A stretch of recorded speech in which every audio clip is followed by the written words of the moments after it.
ఆ!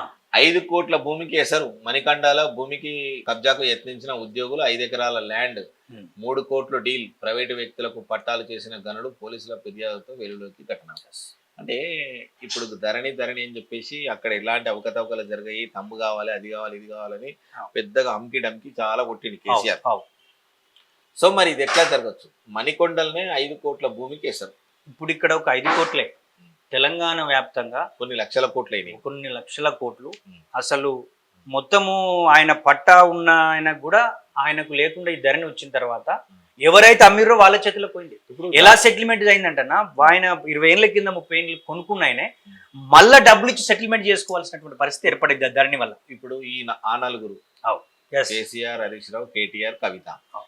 ఆ నలుగురు ఉన్నటువంటి ల్యాండ్ అట మొత్తము ఒక దాదాపు 1,00,000 ఎకరాలట తెలంగాణలో.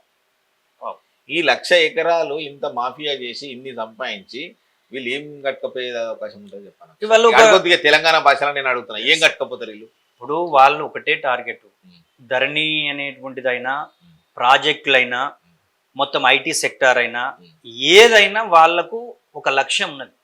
ఈ తెలంగాణను మేము ఇంత తీసుకోవాలి, ఇంత పర్సెంటేజ్ తీసుకోవాలి, ఈ తెలంగాణను పరిపాలించాలంటే మనం ఇంత ఆర్థికంగా బలోపేతం కావాలనే ఆలోచనతో వాళ్ళు ప్లాన్ చేశారు. ఎందుకంటే భూమి అనేది చాలా ప్రధానం. భూమి పెరగదు కానీ అంతే, భూమికి రేట్లు పెరుగుతాయి కానీ భూమికి అంతే ఉంటుంది. ఎంత ఉంటుందో స్పాన్ అంతే. ఎస్. అందుకే జిల్లాలు కూడా చిన్న జిల్లాలు 33 జిల్లాలు వాస్తవంగా ఏంటంటే తెలంగాణలో 10 పాత జిల్లాలు ఉండే, ఇంకొక 10 జిల్లాలు అయితే సరిపోతుండే. కానీ ఏం చేశారంటే 33 జిల్లాలు చేరడం వల్ల అక్కడ ఉండేటువంటి ఆ జిల్లాలలో ల్యాండ్ రేట్స్ పెరిగినాయి.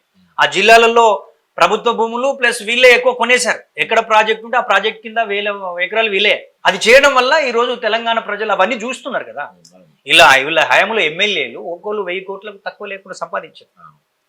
అది కూడా ప్రజలు చూశారు, దగ్గరనే ఆ కాన్స్టిట్యుయెన్సీలే ఫామ్ హౌస్ కట్టుకున్నారు.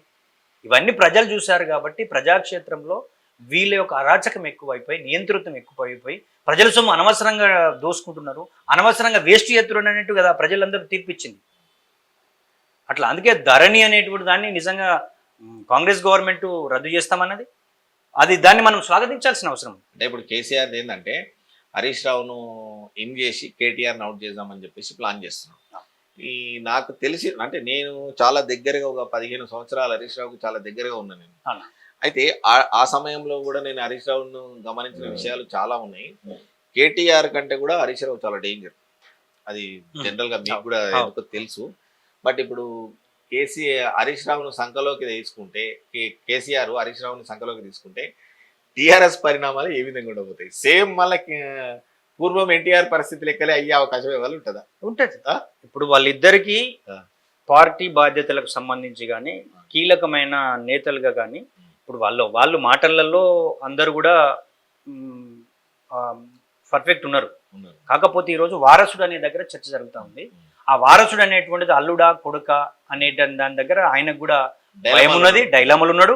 అందుకే శాసనసభాపక్ష నేత ఎవరిని చేయాలనేటువంటి చర్చ వచ్చినప్పుడు ఆయన కావాలన్నా లేకపోతే కొడుకుని చేయాలన్నా అల్లుని చేయాలన్నా ఆయనకి ఇప్పుడు ఏంటంటే ఇది ఇప్పుడు ముళ్ళబాట.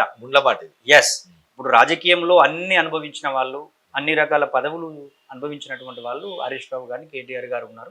కానీ వారసుడు అనే దగ్గర కేసీఆర్కు మాత్రం మీరు అన్నట్టు రేపు ఎన్టీ రామారావు వారసుడు ఎవరు అనే దగ్గర అది గుంజుకునేటువంటి వాళ్ళు అవుతారా, లేకపోతే వారసత్వంగా చేస్తే కలిసి ఉంటారా అనే దగ్గర వాళ్ళందరూ తెలంగాణ సమాజంలోనే విత్ ఇన్ ద పార్టీలోనే పెద్ద చర్చ ఉంది.